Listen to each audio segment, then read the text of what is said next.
Chers internautes, loué soit Jésus-Christ.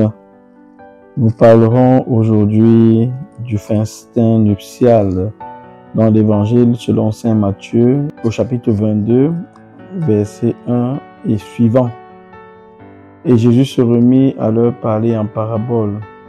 Il en va du royaume des cieux comme d'un roi qui fit un festin de noces pour son fils. Il envoya ses serviteurs convier les invités aux noces, mais eux ne voulaient pas venir. De nouveau, il envoya d'autres serviteurs avec ces mots. Dites aux invités, voici, j'ai apprêté mon banquet, mes taureaux et mes bêtes grasses ont été égorgés, tout est prêt, venez aux noces.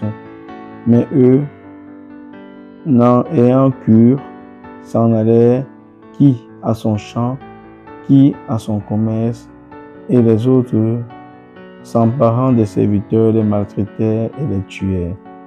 Le roi fut pris de colère et envoya ses troupes qui firent périr ses meurtriers, incendièrent leur ville. Alors il dit à ses serviteurs, la noce est prête, mais les invités n'en étaient pas dignes. Allez donc au départ des chemins et conviez aux noces tout ce que vous pourrez trouver.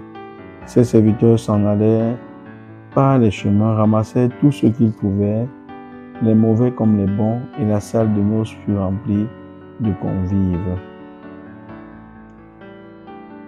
Chers frères et sœurs, le roi qui invite les gens aux noces n'est rien d'autre que Dieu qui nous invite au festin, à l'Eucharistie. Et aujourd'hui, nous sommes invités à célébrer l'Eucharistie, mais tout comme le roi de cet évangile, nous trouvons toujours des raisons, des excuses pour ne pas participer à ce festin. Oui, les raisons sont les mêmes. À cette époque, il y avait des raisons agraires, les affaires. Aujourd'hui, c'est la même chose. Aujourd'hui, on met au devant le sport, les tontines, le marché, le manège, aller à la piscine. Très souvent, nous faisons passer nos intérêts personnels et les choses matérielles avant le Seigneur qui nous appelle à sa fête. L'Eucharistie, c'est la fête de Dieu.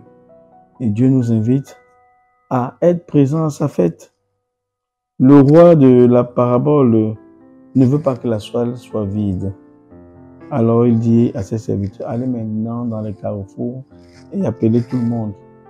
Jésus, sa présence terrestre a été marquée par l'accueil des personnes qui étaient considérées comme des pécheurs publics, les publicains, les collecteurs d'impôts et toutes ces personnes qui avaient mauvaise réputation.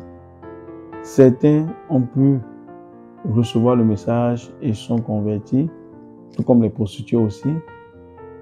Le banquet est ouvert à tout le monde et tous nous sommes invités. Est-ce que moi aujourd'hui, comme ceux de la parabole, je trouve des excuses pour ne pas assister à ce banquet? Parfois, nous refusons d'y assister parce que nous disons que les personnes qui sont à l'intérieur ne sont pas de bonnes personnes.